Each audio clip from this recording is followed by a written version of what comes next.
Success stories naman tayo mga suki. Nagsimula siya bilang isang pangkaraniwang empleyado nang makaipon, nagsarili at naging certified boss. Aba, mga suki, tignan nyo nga naman, si Von Eric dahil sa sipag at tiyaga, isa ng Don Eric.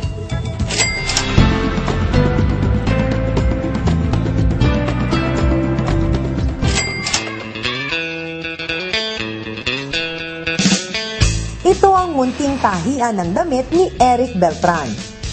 Naitayo niya ito gamit ang isang buwang sahod bilang puhunan. Nag-work ako before sa ganitong klase din ng negosyo as marketing, and then nakuha ko yung idea. Yung pinakahuling sahod ko bago ako mag-resign, ayun yung ginamit kong capital. May 1.5 taon na ang negosyo ni Eric. Ang starting capital, 8,000 piso. Isang effective na strategy anya ang kanyang ginawa para mapabilis ang balik ng kanyang puhunan. Ang ginawa namin usually, yung telemarketing kami, nagtatawag kami sa kliyente, and then kinakausap namin, nagdala kami ng proposal, kinuha naman nila yung service namin. Hindi naman daw naging madali sa simula para sa kanya ang pagninegosyo.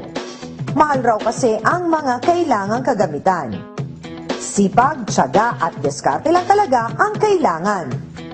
Isang machine is nirentahan namin ng 500 pesos before, nung unang-una pa. Hanggang sa kapag naka-deliver na kami ng first project, nabayaran na namin lahat. Pati yung machine na nirentahan namin, nabili na namin.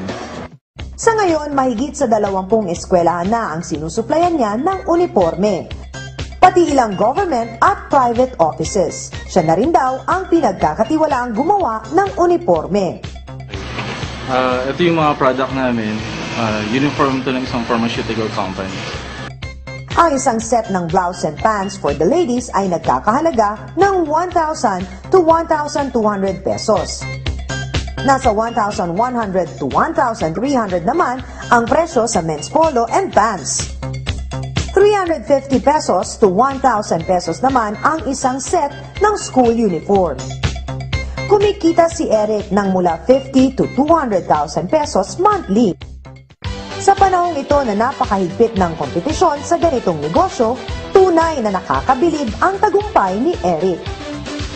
Kaya naman payo niya sa mga nais magnegosyo, determinasyon na kailangan talagang totoong mangyayari yung kung ano yung pangarap mo o kung ano yung iniisip mo sa yung buhay. Example, yung maging focus. Kasi noon, kahit palagi ko parang hindi na magtatagumpay, pero tuloy-tuloy lang, dire-diretso lang, maging sipag lang, maging matyaga din. Mga suki, magsisimula na po ang Food Fiesta Summer Bazaar ni Maring Tintin Babaw. Gaganapin po ito sa Rockwell Tent sa Makati from April 1 to 6. For inquiries, contact 0918-488-0059 or email eventbazaar@yahoo.com. Susunod, ang singer boss ng isang recording studio. Ang sabon na pampabeauty ni Katrina Halili.